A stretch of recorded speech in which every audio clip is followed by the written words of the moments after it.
Got an update on the repair on this glove box on the 2007 Honda Accord.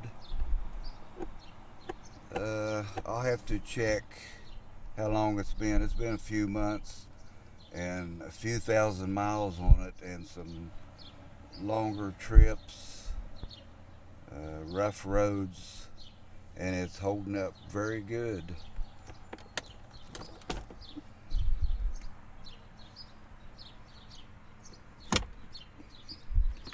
Works smooth. So I never did get the lock set put back in there. Haven't even thought about it really.